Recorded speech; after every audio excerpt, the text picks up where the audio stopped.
Existem lugares que não fazem alarde, não aparecem nos principais guias, não estampam cartões postais, lugares onde tudo parece simples, mas que nada é por acaso. Monte Belo do Sul é um desses lugares, uma cidadezinha escondida no alto dos morros da Serra Gaúcha, onde o sino ainda marca as horas, a polenta vira escultura e o vinho é feito com o tempo, não com pressa. Aqui, tradição não é vitrine, é rotina. A fé tem nome, o sotaque tem raiz e o que parece comum revela detalhes que só se mostram a quem chega com calma. No bar, o jogo de cartas ainda dita o ritmo das conversas. Na cancha, a bocha junta gerações. Na fábrica, ainda se moldam barris como antigamente. Nas mãos de um ferreiro, até um velho prego de trilho vira faca.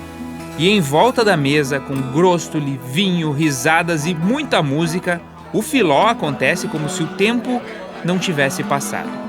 Talvez você nunca tenha ouvido falar desse lugar, mas depois de hoje vai ser difícil de esquecer. Como é de fato viver numa pequena cidade de colonização italiana no sul do Brasil? Monte Belo talvez seja uma das respostas mais sinceras. Lugares assim quase não aparecem no mapa. A gente só conhece se for vizinho ou se tiver nascido ali. São pequenas cidades em tamanho, mas gigantescas em laços, onde a vida caminha devagar, as famílias atravessam gerações na mesma terra e tudo é construído com afeto, memória e um senso de pertencimento que não se mede.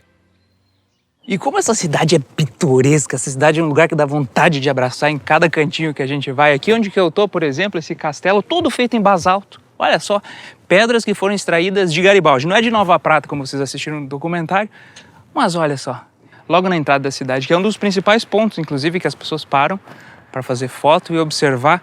E a melhor parte é a vista, poder olhar para a igreja lá no alto do morro.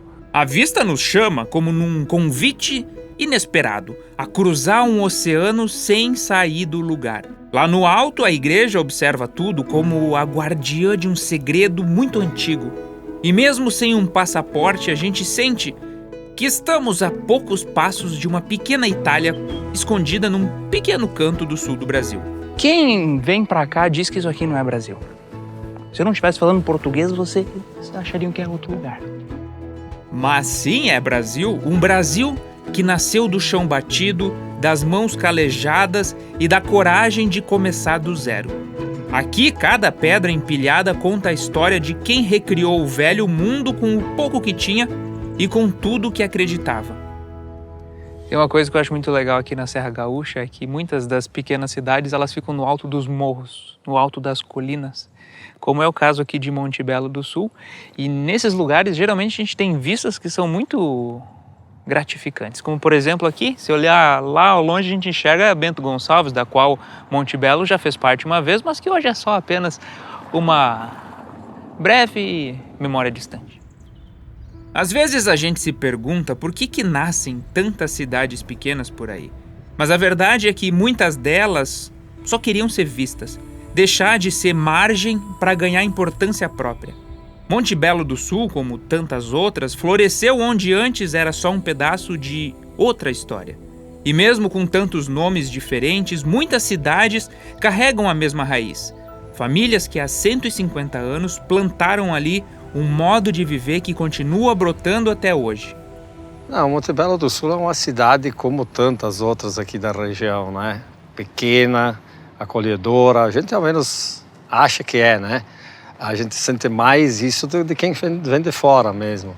Mas é uma cidadezinha de 2.700 habitantes, né? Uma vida pacata, 70% vivem no interior, né? O cultivo da videira é o que mais tem aqui. A renda da maior parte da população vem da videira, seus casarios típicos, né?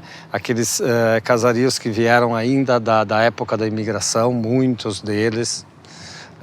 Ou seja, aquelas janelas altas, as portas altas. Hoje já não se tem mais, né, aquela questão de famílias numerosas, né? Se a gente vê muito casario aí é grande, né? Porque as famílias também eram numerosas. Mas a tradição aqui continua, né?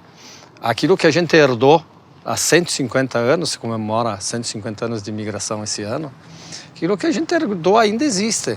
E vai continuar existindo por muito tempo, porque quem nasce com os pés fincados na terra e o coração preso às raízes não deixa a tradição virar poeira. Aqui o tempo pode até passar, mas a essência permanece viva, firme e cheia de memória.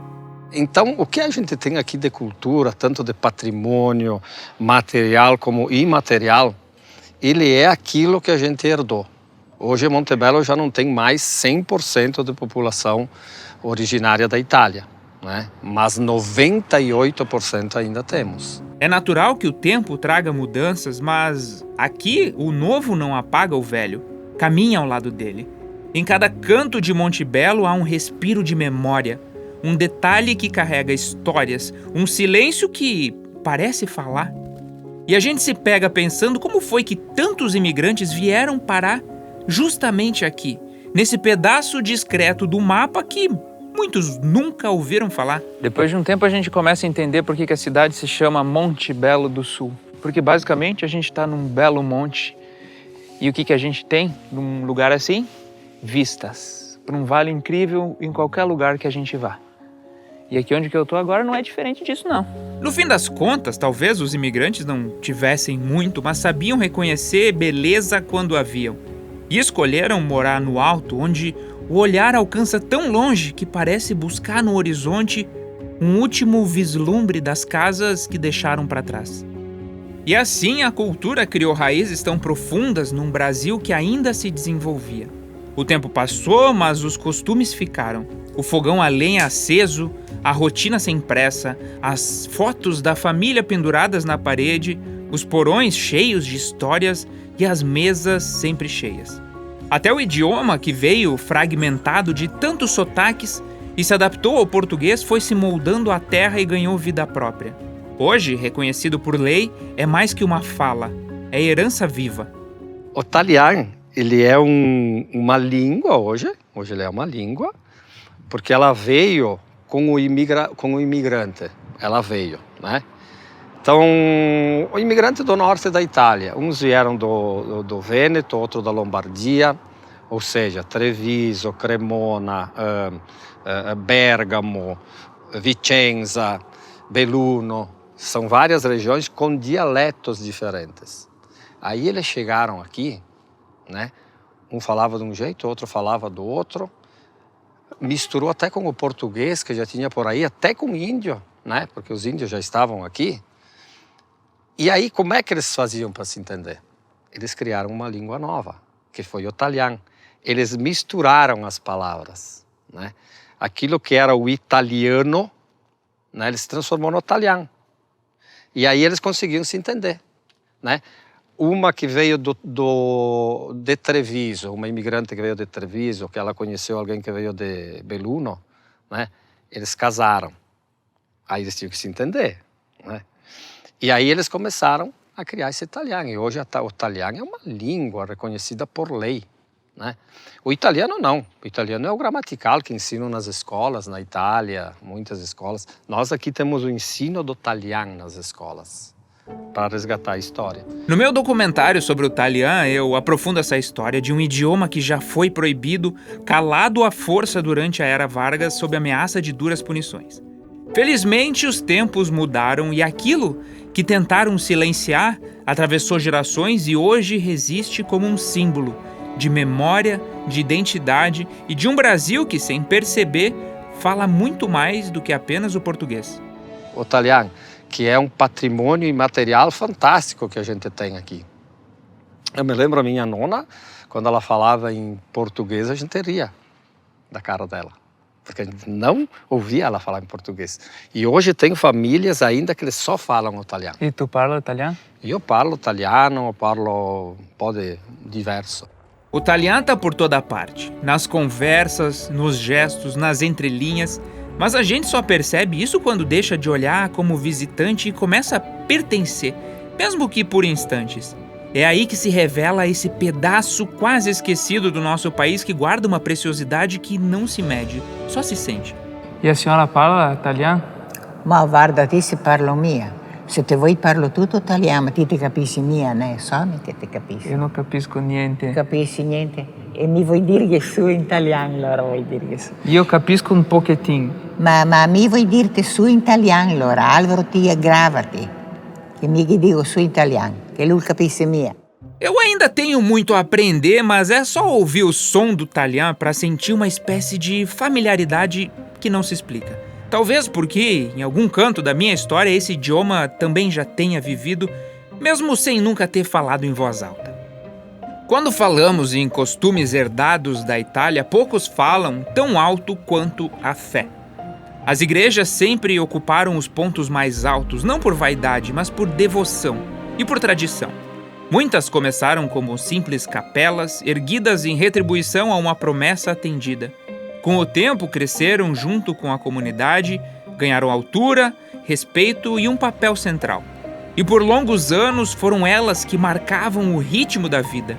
Era o sino que chamava, que avisava, que lembrava e que até dava a hora certa num tempo quando o sol era o único relógio que se tinha acesso.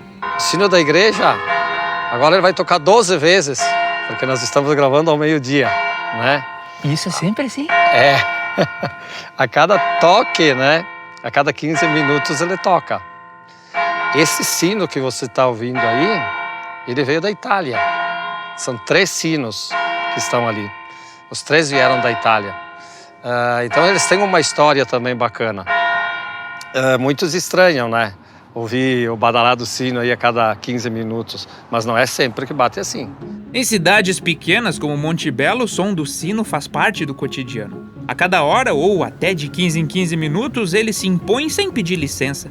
Para quem mora aqui é como respirar, nem se nota mais, a menos que se preste atenção. Mas para quem vem de fora é como voltar no tempo. As coisas que a gente não faz para filmar e mostrar para as pessoas. Tudo isso para ir mostrar o sino de perto.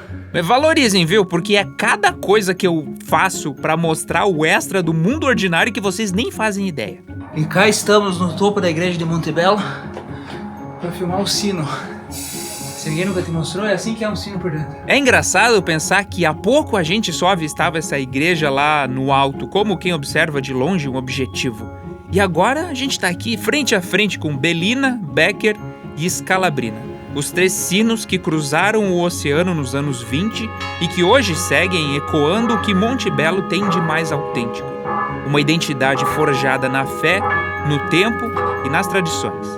E por trás deles, escondido entre cordas e engrenagens, existe um mecanismo que pulsa com uma precisão quase que misteriosa, tão intricado que entender o seu funcionamento é quase como tentar decifrar a inteligência artificial.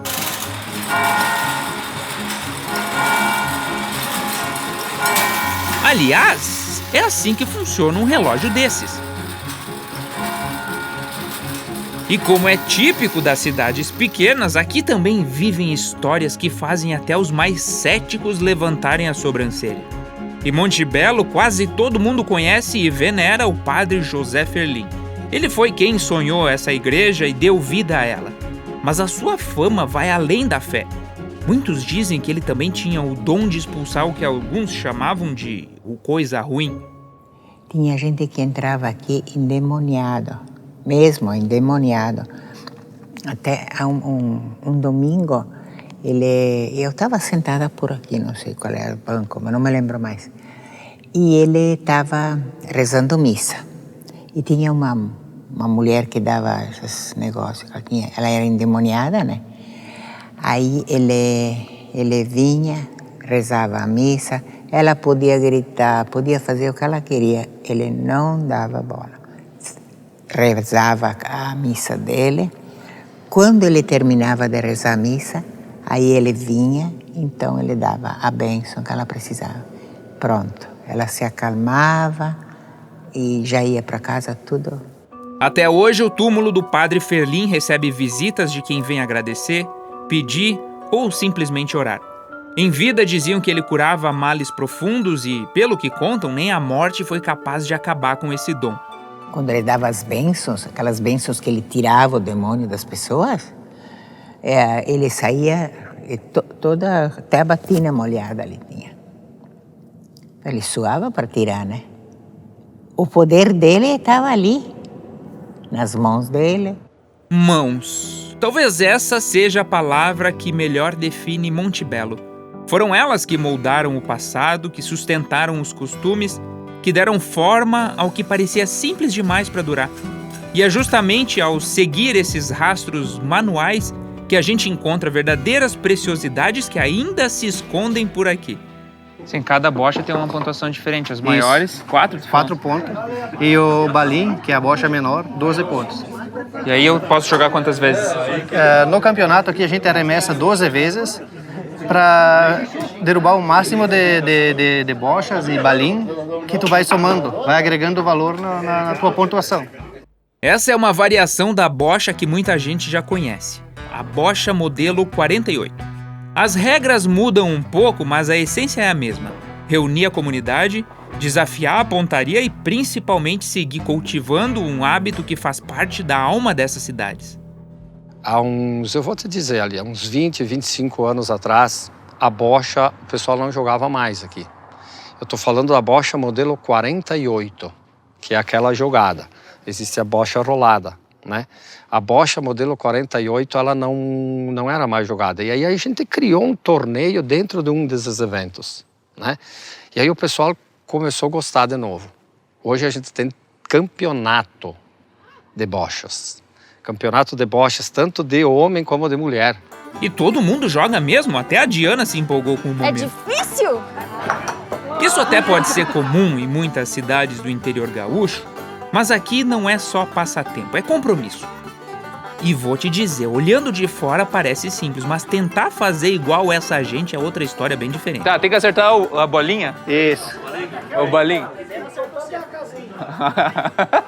Ai, que beleza.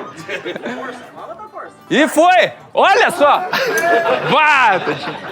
Ué, é pesado isso aqui, cara? É 1,150 kg. Mais alto mesmo. Levantar mais aqui.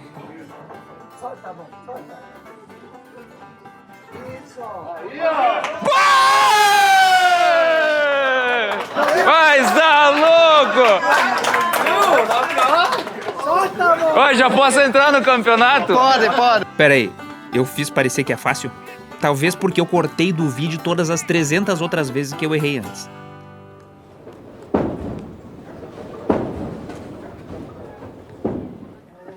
Ah, de novo. Você tem que levantar ela. Eu tenho que levantar. Isso. Ah, está louco, gurizada. Tô dando aula pra quem quiser aprender. Ô, rapaz. Acho que é enganador. Eu acho que sim. Agora me empolguei. No fim, eu acho que eu peguei o jeito, mas definitivamente esse jogo não é pra mim. Tenho outras preferências. Agora vocês vão ver o que é uma experiência autêntica de cidade pequena. Essa é só para os mais fortes. Tarde! Boa tarde! O jogo de cartas, né? O jogo de cartas de baralho, tu vai em várias bodegas ali, ainda jogam. Numa cidade grande tu já não vê tanto, né? Nas cidades grandes até se joga um carteado aqui e ali, mas é outro clima. Aqui todo fim de tarde parece ter hora marcada. Os compadres se encontram, colocam as cartas na mesa, trocam causos, tomam um trago e até arriscam algumas apostas. Pequenas, claro, porque ainda não inventaram o tal do bet da bodega. Se tá pifado, eu posso bater? Beleza. Uma pifado quer dizer que nenhuma carta faz... Não, tem que ter 9 cartas feitas. 3 30, Sequência ou 30. ou uma quarta. Eu posso até me fazer de desentendido, mas eu sei exatamente as regras desse jogo. Pá, piazada. Agora sim, agora vocês vão ver. Só que dessa vez o desfecho foi diferente, eu perdi, mas ainda bem que não coloquei grana na mesa. Se no jogo as cartas não estavam ao meu favor, pelo menos eu saí dali com algo que vale muito mais. Uma lembrança daquelas que se carrega por um bom tempo. Entre uma curva e outra por Montebello, a gente vai se esbarrando em pequenos mundos, oficinas escondidas, gente trabalhando com o que muitos desconfiavam que nem existia mais, e atividades que resistem ao tempo como se fizessem parte da própria paisagem. Num canto discreto da cidade, quase que escondido no meio da estrada, eu encontrei uma ferraria daquelas que parecem ter vindo de outra era. Lá dentro, entre ferramentas, fogo, fumaça e um certo silêncio, o que era ferro esquecido vira arte na sua mais pura forma. E das mãos do ferreiro, um simples prego, que em outrora fixava um dormente nos trilhos do trem, vai ganhando um diferente formato, até se tornar numa faca que parece ter alma.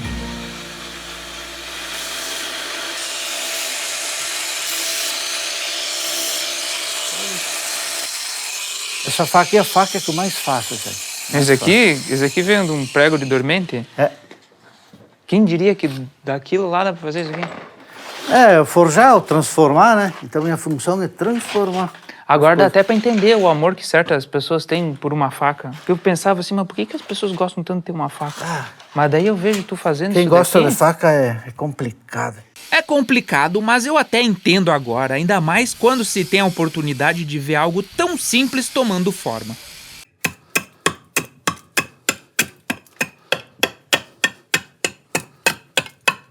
Tô dando a faca pra vocês aí. Tu tá me dando ela? Levem. De verdade mesmo? Sim. Nossa, Nossa, muito obrigado, de verdade. Eu não vou nem te dizer que não, porque eu adorei isso aqui. Quero te agradecer pelo teu tempo, Isso aí, pela não, tua tô paciência aqui com a pra gente. isso. E por ter Não, aqui o passado Álvaro um sabe, pouco pra tá gente bagunçada, mas as portas estão sempre abertas. um O Álvaro pouco sabe. do teu conhecimento pra produzir isso daqui. Agora me diz, não é curioso como uma simples faca muda de valor quando a gente vê de onde ela veio e no que ela se transformou? Às vezes entender a origem é o que torna tudo mais fascinante. E já que estamos falando em transformar matéria bruta em algo cheio de propósito, que tal conhecer uma outra atividade rara? Dessas que atravessam gerações e continuam vivas mesmo quando quase todo mundo já esqueceu como se faz. Hoje vocês vão descobrir como fazer a Casa do Chaves, também conhecida como barril, aqui numa tanoaria de Monte Belo do Sul. Como é que sai daqui? Nossa, cara. Tem que valorizar o Chaves, hein? Porque entrar e sair desse negócio, ele devia muito querer ver as pessoas. A tanoaria é uma dessas artes antigas que carregam mais história do que parece. É ela que dá forma aos barris de madeira usados para guardar vinhos e destilados. E em Monte Belo, essa atividade ainda é feita da forma mais artesanal possível. Mas quem acha que o barril só serve para dar aquele gostinho de madeira se engana.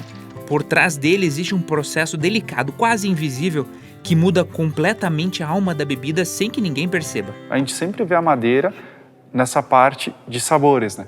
Mas a principal função de usar o barril de madeira não é pelo gosto, é devido à microoxigenação da bebida pelos poros.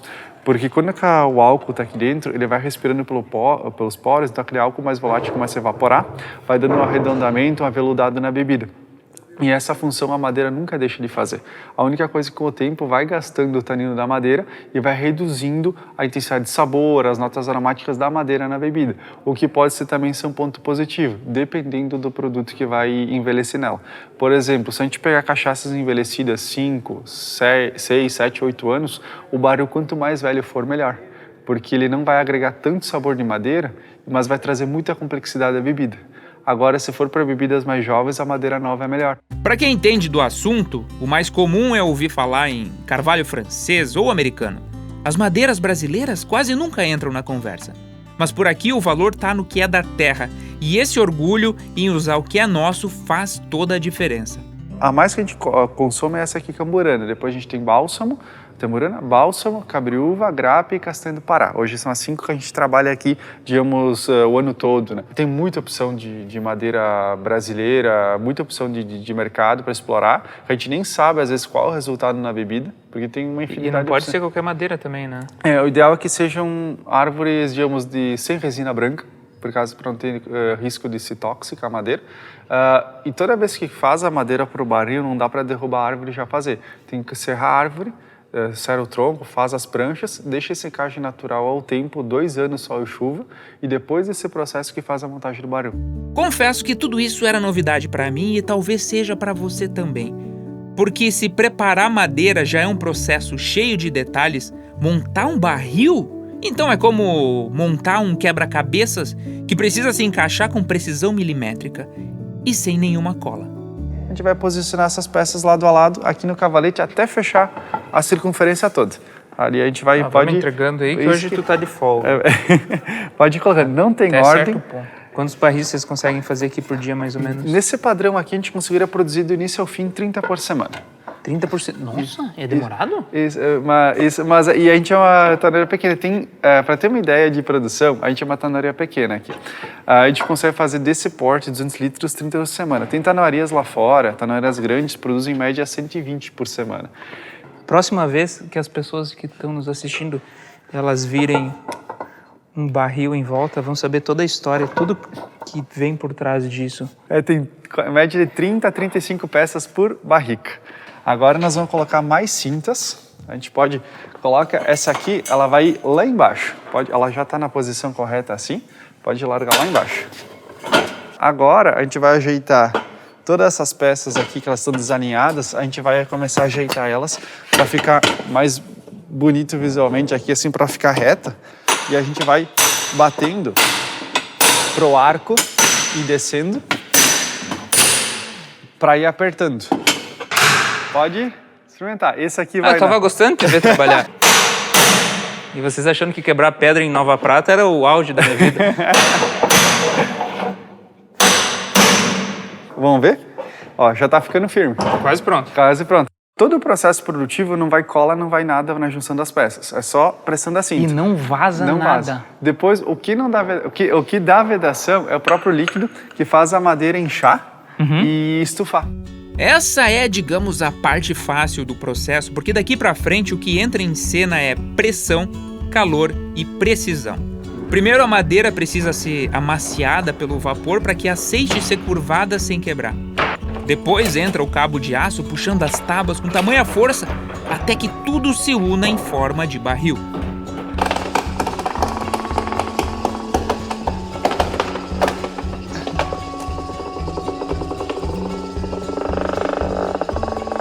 Agora a gente bota essa cinta aqui, só para a gente poder tirar o cabo de aço.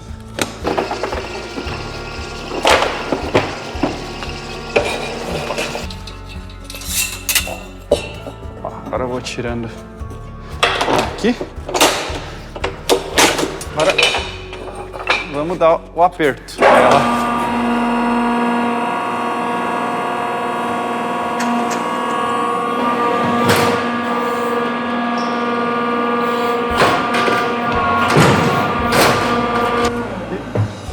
Tá curvado o nosso barril. Gente, que absurdo isso, né? Tu vê quanta força que vem. E ela dá essa baulada ao redor por causa da força que tu faz nos cantos ali? Um pouco da força, mas por causa que aqui no meio tem mais madeira, que ela tem aquele ângulo, daí ela faz aquela abertura e depois fecha de novo. Você não ia ficar um cilindro, né? Exatamente.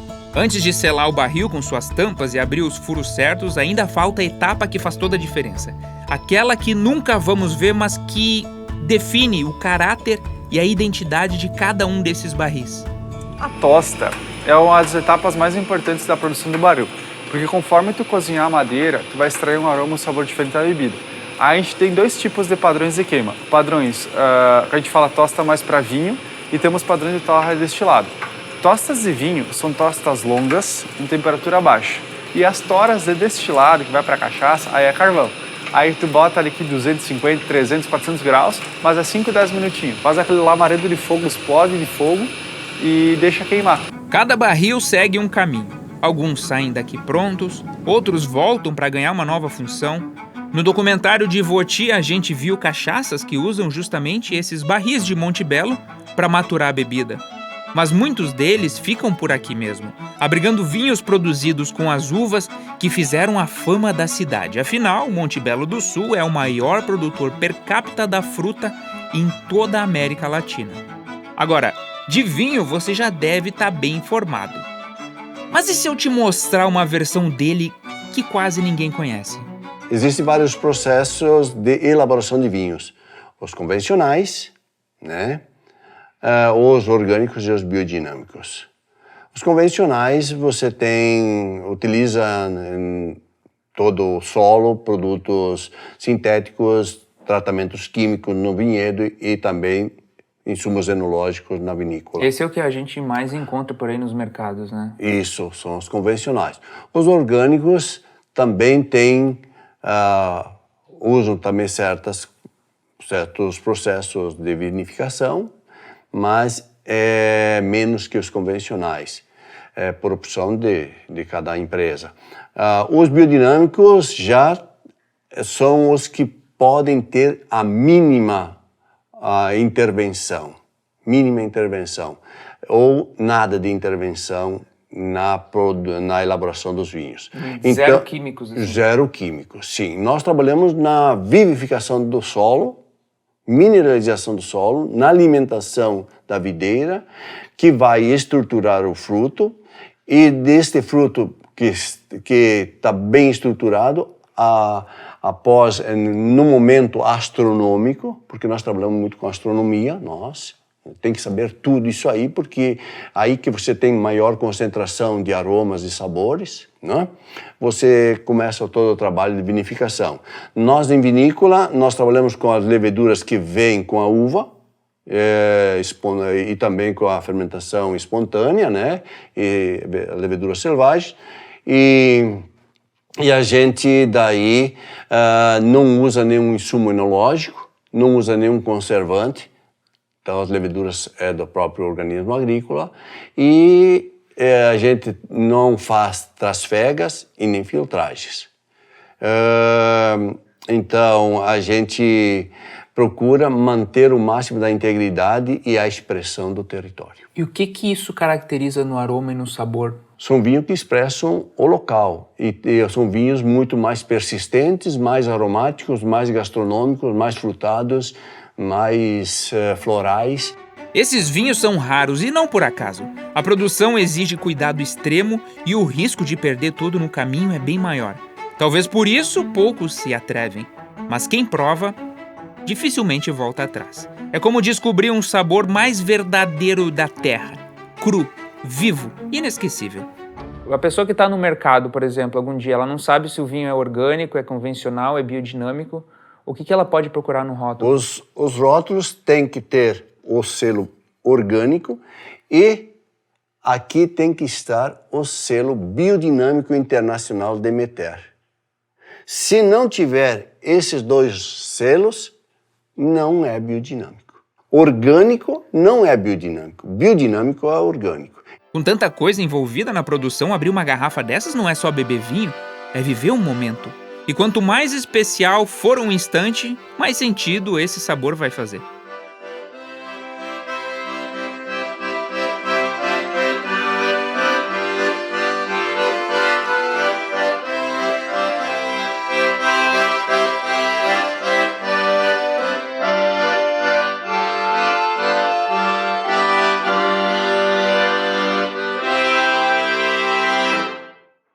Guarda bem isso. Monte Belo tem o dom de surpreender quando a gente menos espera. E o lugar onde eu vim parar agora é prova disso. Um espaço onde o clássico e o contemporâneo se encontram, sem pressa e sem perder o que realmente importa. Então, nós temos aqui na Locanda de Luca uma gastronomia artesanal que diz respeito às nossas raízes, à nossa cultura. E para isso, eu criei o sagu salgado, porque a nossa cultura tem a ver com o sagu, né? Sagu doce, com creme e o creme de vinho. E aí, aqui nós servimos na Locanda o sagu salgado, dadinho de sagu salgado, que foi baseado no dadinho de tapioca do chefe Rodrigo. Mas aqui nós temos os dadinhos de sagu salgado com maionese de vinho e folhinhas de manjericão. De vinho biodinâmico. Vinho, esse aqui. Um brinde à vida. Aos biodinâmicos. Aos biodinâmicos. E a Monte Belo do Sul. E a Monte Belo do Sul. Tô curioso com isso aqui. Devagarzinho ele vem. Vamos fazer aquela frescura aqui primeiro, né? Dele oxigênio, começa a oxigenar. Eu sinto um cheiro diferente já nele. Já um diferente. Aham.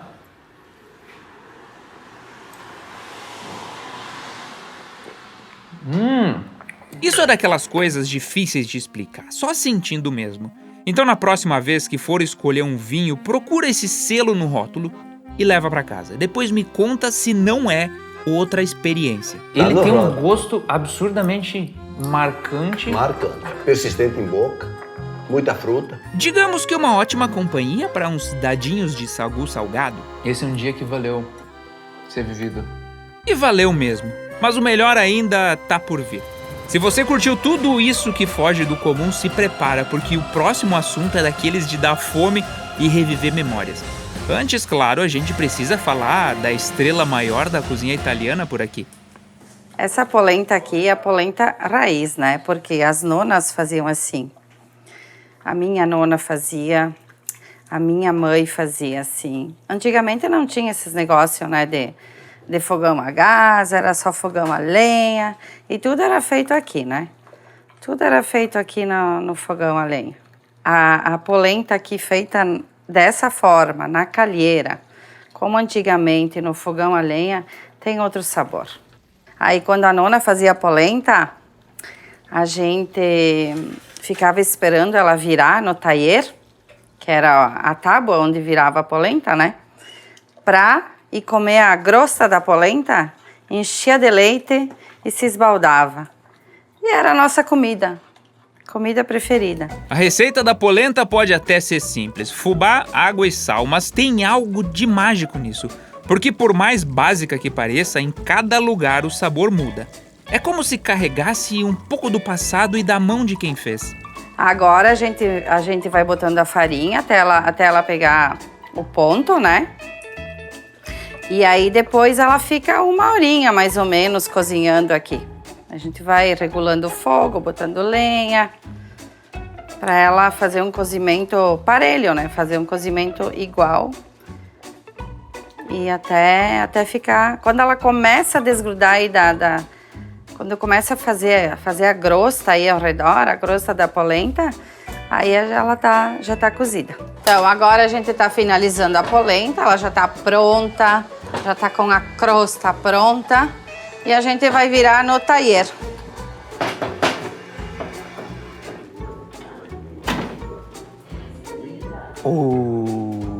Que polentão, hein? Que polentão. Até aqui tudo dentro do esperado. Se você nunca tinha provado polenta, tá feita a devida apresentação. Mas mesmo quem já é íntimo desse prato vai se surpreender, porque por aqui ela ganhou uma função que vai muito além da cozinha. Vocês estão fazendo uma escultura de polenta? Exatamente. É escultura? O que vocês estão desenhando aqui? Então a gente vai tentar construir um Santo Antônio. Santo Antônio? Isso aí. Eu achei que era um peão do xadrez. Não.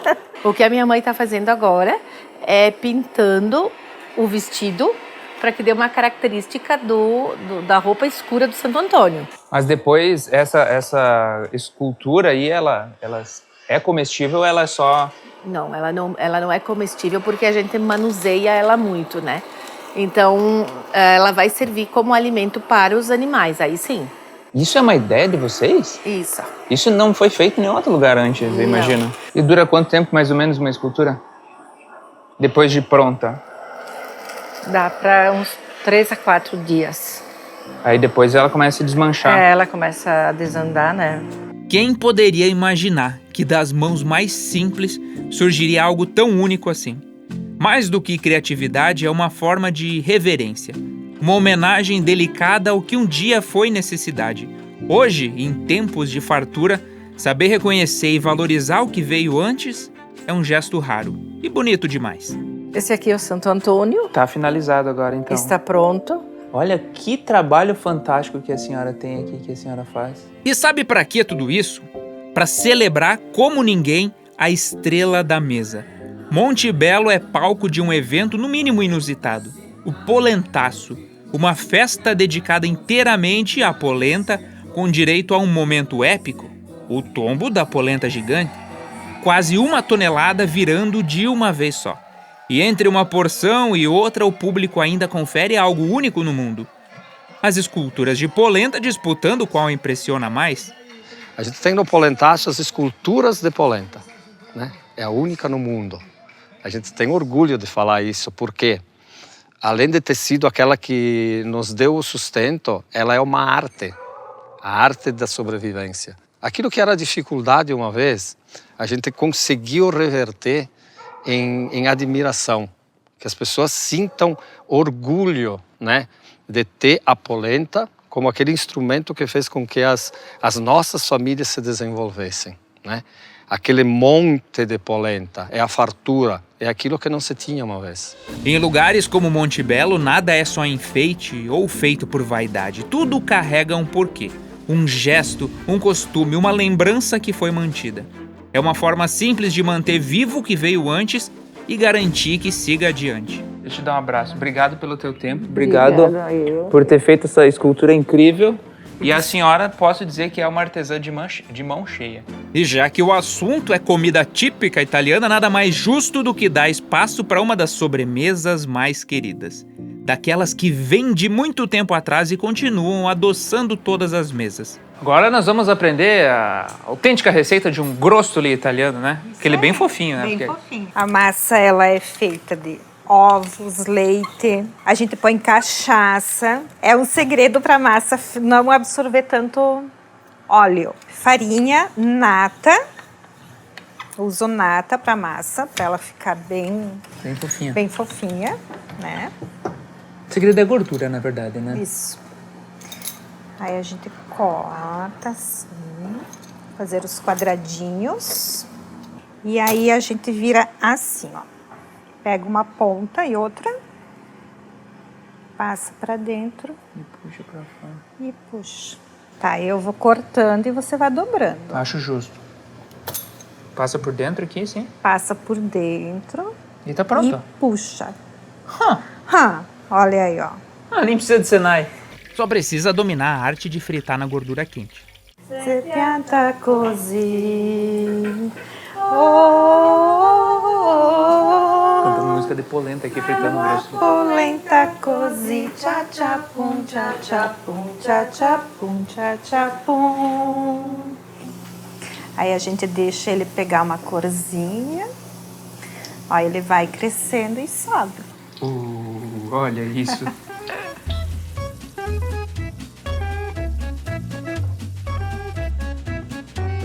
E por último, é só misturar açúcar com canela e espalhar bem nos grostolis antes da gordura secar completamente. Comer uma meia dúzia enquanto se faz todo o processo é perfeitamente compreensível, não se sinta culpado. Enquanto a comida era feita na cozinha, lá fora o movimento começava a crescer. Mas não era encenação, era um filó de verdade. Gente que se reúne toda semana para cantar, comer, beber e falar alto do jeito que só os descendentes de italianos sabem fazer. Cada um chega com alguma coisa, bolo, queijo, salame, pão, doce, polenta e muito vinho, claro, porque é ele que embala as risadas e faz tudo ganhar ainda mais sentido. Peraí, tá faltando o grostoli.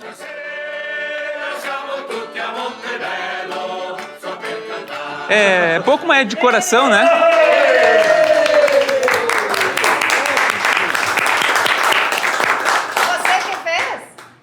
Não. E é Boni? É Boni e Fofi. Depois de um tempo a gente já nem percebe, mas tá no meio da roda, como se sempre tivesse feito parte dela. Essa é a mágica, se sentir em casa, entre pessoas que mal conhecemos, mas que parecem estar na nossa vida desde sempre. Boni, dale, canta e come, toca e manha. É bagunça, E bagunça e foguete. que te vedi grande. Isso, mas já tô bem grande. Passa, bem grande. E depois que eu vi o que tem dentro desses grossos aqui, eu sei que vai ficar bem grande mesmo. Tudo vira festa nesse pequeno universo italiano, onde cada instante tem gosto de memórias sendo criadas. E a mesa, cheia de sabores e sentimentos, é só o reflexo do que Monte Belo do Sul tem de mais simples e ao mesmo tempo inesquecível. Viva! Agora eu entendo porque vocês estão tudo rechonchudo. Olha a quantidade de comida que vocês... Não, mas escuta. É bom, filó? Viene vivere la vita. Monte Belo é exatamente isso. Um convite sincero para viver a vida de verdade. Um lugar que valoriza suas raízes, que sabe de onde veio e não tem pressa para onde vai. Para muitos pode ser só mais uma cidade, mas para quem vive aqui é um mundo inteiro, feito de encontros, de simplicidade, de descobertas que não cabem no mapa. É um recado de que às vezes a vida que a gente tanto procura está logo ali, escondida numa cidadezinha qualquer, onde tudo parece comum até a gente olhar com mais calma. É sobre enxergar a beleza no cotidiano e lembrar que a gente faz parte de algo muito maior e que sempre fez. Para mim, eu nunca sairia para morar em outro lugar. Nunca sairia daqui para morar em outro lugar. Eu gosto muito do meu Monte Belo. Um lugar bom para você morar com certeza. Eu acho tranquilo,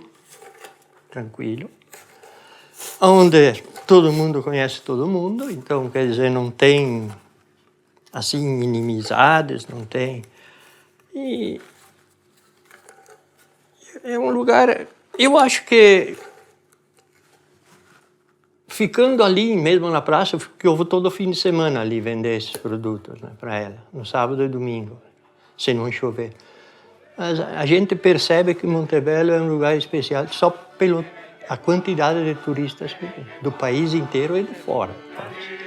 Construir uma vida num lugar assim é privilégio de poucos, mas sonhar com isso não precisa ser. Nunca é tarde para recomeçar onde a alma se sente em casa. Às vezes tudo o que a gente precisa é de um lugar que nos abrace de volta.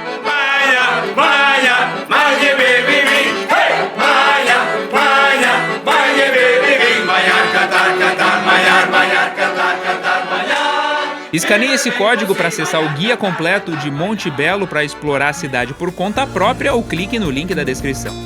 Se você gostou de descobrir esse pequeno paraíso, vai adorar desbravar São Francisco de Paula, um lugar inexplicavelmente bonito que esbanja em natureza, cultura e o que há de melhor da região dos Campos de Cima da Serra Gaúcha.